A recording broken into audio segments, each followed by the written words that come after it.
And then there will be an also emergency, so we have to pass that. Mm-hmm. So you just did. We also have to have a continuity of learning plan.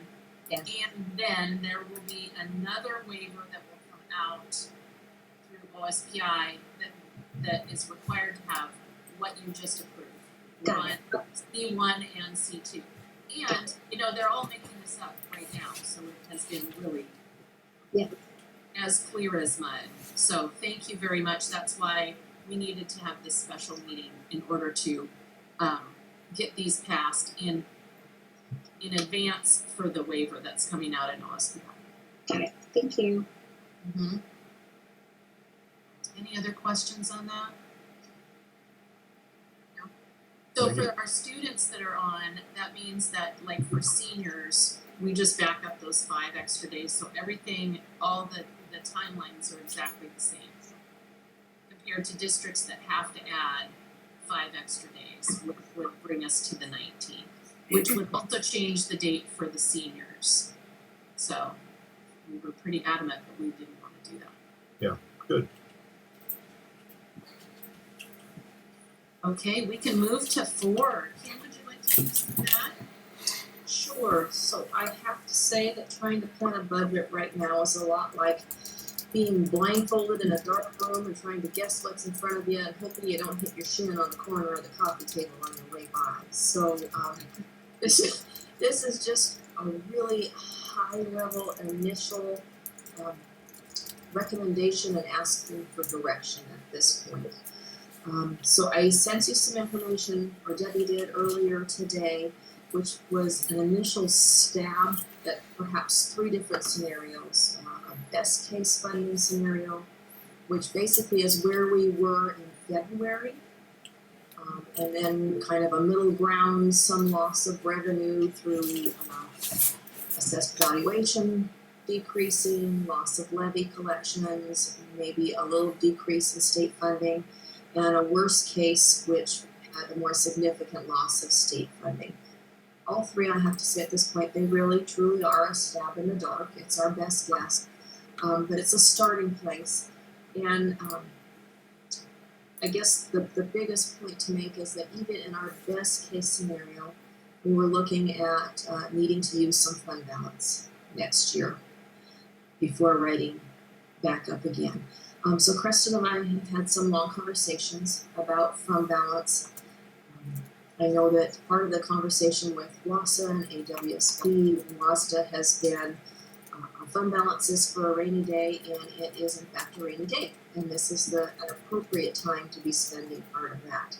So our recommendation at this time would be that we maintain a fund balance of at least 1 month's payroll, which right now is running approximately $1.8 million, which would give us then about $900,000 that we could spend down over the course of 3 years. So we really are looking at this in a long haul situation, and hopefully by year 3, you know, we may be seeing a more optimistic outlook, and we don't actually have to use that last third of the spend down. But if you figure then that we're going to spend down about $300,000 a year, then the next question, of course, is are we really looking at a worst case scenario or a middle ground? And so one way, of course, to offset that would be to try and get as much carried over into the next year as we can. So part 2 would be, the recommendation at this point would be to implement a spending freeze for the remainder of this fiscal year, so that we can boost up our fund balance as much as possible and allow us a little leeway going into the next 2 years. And we recognize, so thank you, Kim, so we just really are trying to see in a crystal ball that really we had no idea where we'd be at. And we don't really know, you know, what the CARES Act will give us, if anything. We're not quite sure about any of that. So I just want to commend Kim for doing the hard work. And it's hard and it's scary work. You know, to look at the worst case scenario is not good. But we do know that we can do what we can do right now, which is if we freeze right now, we know that we will be in a better place in September. And we really have been very, very frugal about hiring for next year. We are really down to the prototypical school model, and with our classified really at bare bones. And so that's the recommendation we would like to kind of go forward with. But we did want to bring it up to you in case people say, oh, you're in a spending freeze. Yeah. Well, it's the same. It's the same in Franklin Pierce, Preston. It's all over. So it's not just us. Right. I do have a question. Some of the expenditures that we've done since this COVID started, are there any expenditures that we've done using related to COVID? And is there, because there's a talk in from OSPI about the budget for COVID support. Have you heard more about it, Kim? And are you guys putting kind of aside those expenditures so that we can get reimbursed for those? Yes, so Pam, Carol, and Kristen have done an amazing job of identifying any expense which comes through, which we know is directly related to COVID. Yeah. We have set up a special user 5 on our account code, so all of those get accounted for specifically so that we can run reports and see where our spending is in those areas. How does that impact then our budget for the next year? It doesn't? It has not been significant enough at this point, I don't believe, in terms of expenditures. Really, the discussion for us is the loss of revenue more than the expenditures.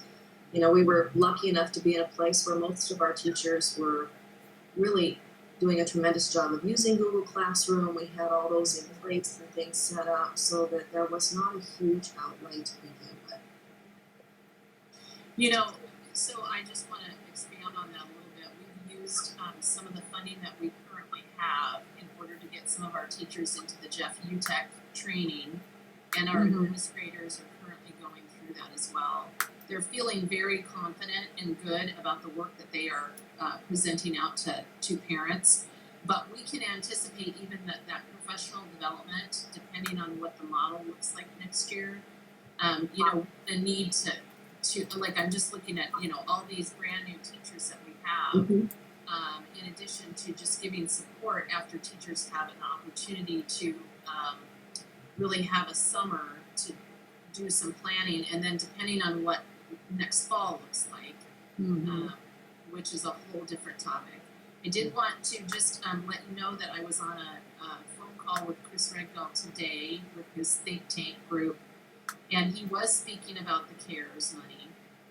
And he was also saying that, and I did not know this, and Kim and I had talked about this. I don't know why I didn't know this, but the Department of Ed on Friday passed legislation, or maybe it's guidance, that because the CARES money is linked to title numbers, which is free and reduced lunch numbers as well, and title percentages, that Betsy DeVos passed, including all private schools are able to claim all of their kids as title kids. I don't know how that's even legal because we can't. Yeah. And so that money, that CARES money that's coming to us will be sliced up even smaller. Now, granted, it will probably be more impactful for large urban areas, but if there's private schools, like I'm thinking, Bellarmine has a lot of kids, that's going to impact those districts. The second conversation that we had that was actually reinforced at an AASA I met with Wyoming, Alaska, and some people from the other side of the state, because we meet and we were talking about the CARES Act as well. But Chris Regdahl said that, depending on how the governor takes that money, so if the governor can actually, and the legislature, and I don't know exactly who makes that decision, but they could just put that money and then back out the state money, which is what they did in New York. So the governor basically just took that money and then just gave the rest of the money back to the state in whatever manner. So it could be what do they call it, a bait and switch. it depends on what our governor does. In Wyoming, I was talking with a gentleman who's a superintendent there, and the head of their superintendents. The governor gave all the money to the schools, and they don't really have private schools there, so it wasn't an issue. So that just gives you a little flavor of the uncertainty right now. And why Kim can't kind of put a stick in the sand right now.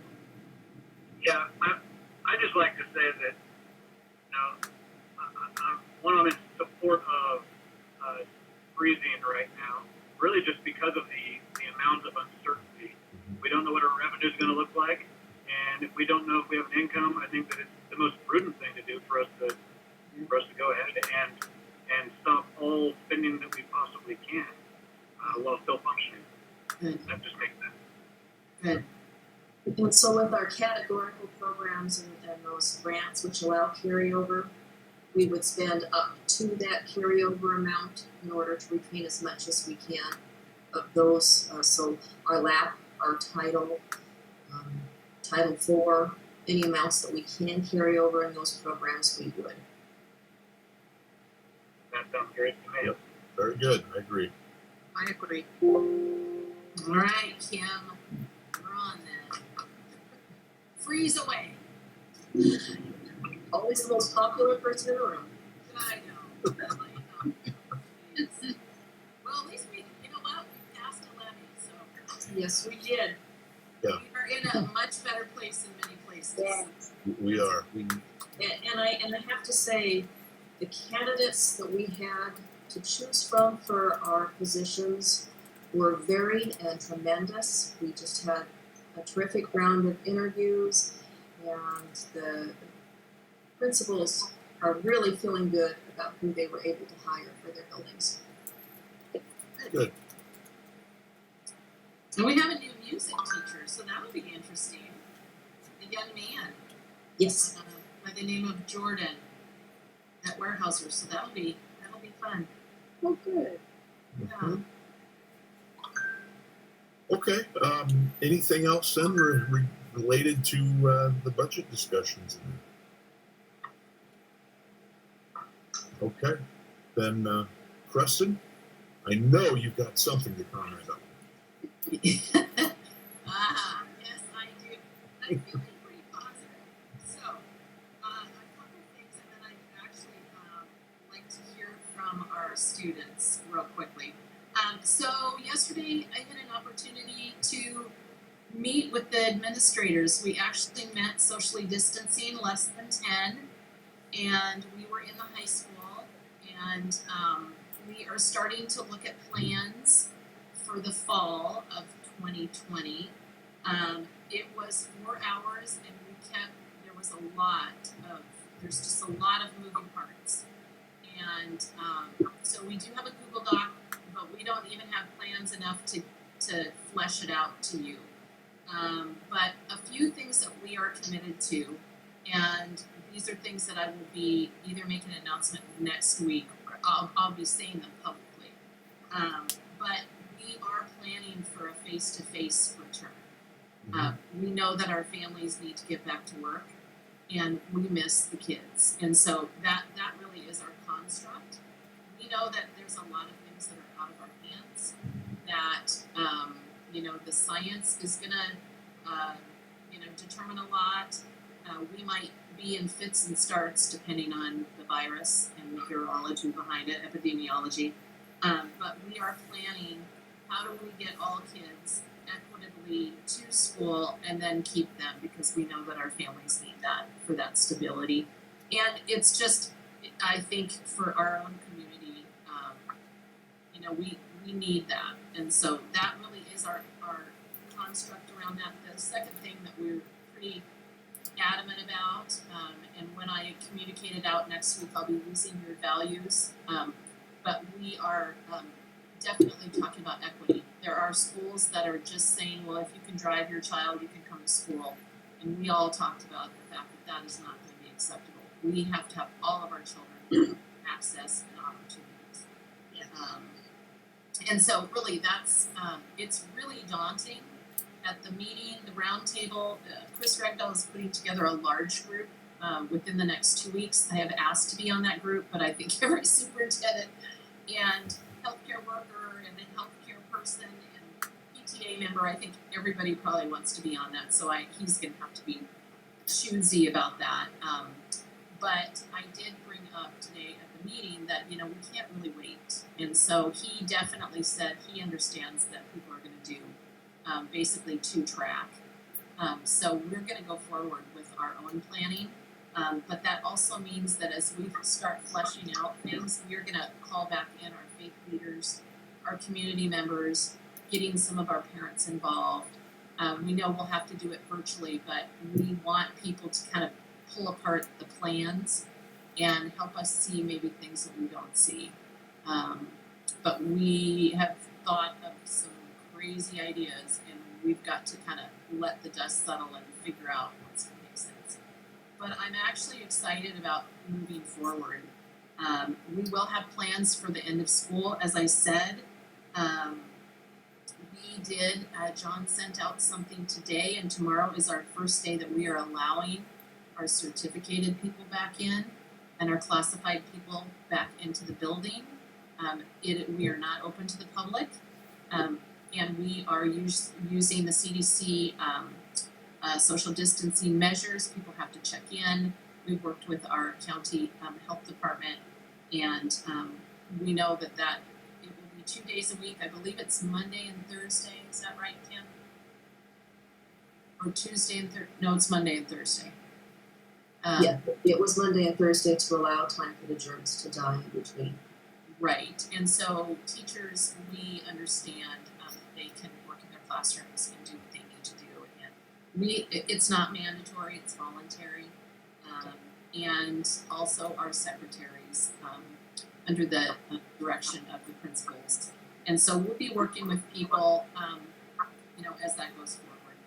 And the only last thing.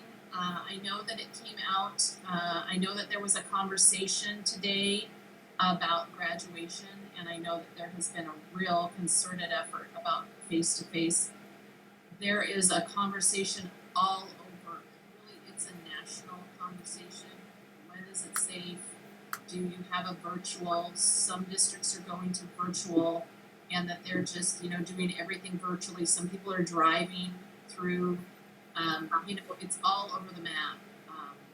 But I know that Amy, if she was on, she would say she has met with the students and they want it in person. And really, the only time that we're going to be able to do that in the manner in which our children probably deserve, because it's not fair to them in any way, shape, or form. But in order to, do it. I know that you got the August date for graduation, and people are either going to be happy or not happy. So anytime we're making those significant changes, but I just kind of wanted to put that out on the table that I will anticipate that some families will probably contact you and they're not happy, and other families will contact you and that they are happy. So just know that Amy's aware of that, and if we need to make some adjustments individually for certain families, I think she's more than willing to do that.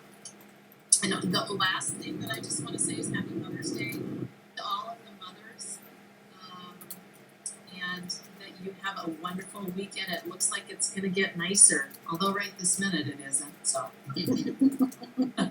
I feel like it's going to start raining. But do you have any questions of me? I don't. No. Okay. I just have one comment, Preston. I want you to know, because of Hunter's experience with his teachers, they're just an amazing teachers that we have there. They're constantly just wanting to make sure that Hunter is, and I'm sure this is for all students, right? But I'm just speaking for my Hunter's experience, that they're just wanting to make sure that the kids are engaged and that Hunter is engaged. This is hard for everybody, and this is, the kids did not ask for this, and so just the adjustments, and just even Hunter is having a hard time not seeing his friends. It's just really hard. So when he gets to see his teachers, it's just really the best day. Through just that human interaction, you can tell that it's needed. And having that Zoom or this Google Hangout, and it really helps the kids kind of just lift their spirit. So I want you to know the teachers are just amazing and really in constant communication with their kiddos. So yeah, that is just so heartwarming, and I know that the teachers, they want to be. I mean, we all want to be helped, right? We want it so badly, but they're doing such a great job. oh yes. So thank you. I will definitely pass that on. But Please tell them yes. Yes. Thank you. Thank you. Okay, and Creston, you said you wanted to hear from our student reps who are here. Yeah, I was just kind of curious about our graduate, our wonderful graduate. Well, I know Angelina's here, so Oh, is Emily not on? I don't think she is. I don't think Emily is. Okay, I'm sorry. I thought she was. Angelina, you're wonderful as well. You just got a graduate this year. So, Angelina, why don't you tell us how are things? Things are good. I just finished my AP History course. I have my AP exam coming up actually, which will be online. So that's going to be a little interesting. But yeah, all the teachers are really involved, really caring. They're all giving us new content to learn, and I'm learning it pretty well. I think others are learning it pretty well too, as I've talked to students throughout the school that I know. It's just I'm really happy that they just put everything together for us, and that we're able to learn as well as we can, and that we're still keeping up everything despite all these strange times. Yeah, good. Okay, I just needed to hear from the students. Thank you. That was something. Okay, well, any other board comments? No. No, I really appreciate that. What Kristen has shared with the goal of being face to face in the fall. In the equity thing, because I've heard some horror stories in larger school districts, and some of the comments that I've heard out there, have not been good for kids, and it really disappointed me, but it also made me even more excited about what our schools, our staff, our administrators are doing, and it just, I'm sharing that with everybody all the time, what we're doing in Eatonville, and I can't say enough good about it. It just breaks my heart to see some of the districts that are letting kids fall through the cracks, and where I really believe, I think it is a little easier in a more rural setting, because, and I thought about this because I read, or I heard on the news or on Facebook or somewhere, where a large school district had only, they still hadn't contacted 40% of their students. And I thought, wow, I thought this far into it and you've not contacted. But I think part of the reason that we've been successful is because we're in contact with our parents all the time. Not just in a crisis or in a situation with a student, or, we work hard, our staff works hard, staying in contact with parents and staying involved with families. And I think that helps, but also it's just the heart of our people. They want to do it. They miss the kids as much as the kids miss them, and firmly believe that. And so they're going to make every effort possible. And that's what I've been telling people, and they go, well, how are they doing? I said, because they care and because they work at it. They're making it happen. And it's a thrill to be a part of that. I think I want to also add, was the president here, Superintendent Barr, if there's any way that you can influence the legislators in making sure that connectivity, broadband, is really a problem. So Yes. when Paulette was talking about the 40% that they haven't been able to get in touch, there are stories behind that. There are families that can't afford internet, or some of the seniors just decided, I'm off the rest of months and I'm just going to go to work, which is kind of unfortunate, but really the broadband and the internet should be part of the fiber, should be part of the utilities, the technology utilities. Now we've seen this whole thing that technology is driving this distance learning. How do we provide that to those students so that we're equitably reaching out to all the students? And I think that's the one thing that I hope that Inslee will help push that, and that just connectivity is really an issue right now with distance learning. Yeah, we have brought that up. We brought that up today, and as well as AASA has brought that up continually through the national superintendent group. But I personally asked the governor when I was with him, I said, we need to have devices and connectivity needs to be part of basic education. It is not, it should not be the wealthy districts that can afford to have a technology levy and a capital levy and, you know, on and on and on. So I absolutely agree with Lisa. I did want to speak and say, you know, Rainier Connect has connected our families. John just sent me an email today that families are connecting, so they're giving free connection as well as CenturyLink is connecting up near you, Paulette, Yes. for free for our families as well. Good. So they are bending over backwards, but it's still hard. It's still hard. It for is. families. I really, if we can get it this summer, we know that we're going to need it next year, right? Yes. yes. I just really believe that the internet should not be the school district's responsibilities. It should be a like a power, like anything that we Yeah, a public utility. Yeah, it's a utility. It's an essential utility now, and we need to not have school districts be responsible for that. So I just thank you for advocating, Preston, and please continue to do that because we need that. Absolutely. I think that it is a national discussion. It is. And whether or not, you know, we should be probably one of the most connected states just because, you know, we're the house of Google and, you know, Amazon and Microsoft, yes. Absolutely. And so I don't know if they're going to be at the table the next couple weeks, but I certainly hope that there are representatives. But yes, absolutely. The other thing that we did this week, just so that you know, is that some families really want packets. They, which is anti-Jeff Utek, right? They just said, I have 5 kids, I have little kids, I don't want them on a screen. So it's that balance that we're going to have to, you know, not every family is the same. And so if they want packets, so they got packets this week, just so that you know. The secretaries went in, they mailed them, and then there was a packet pickup.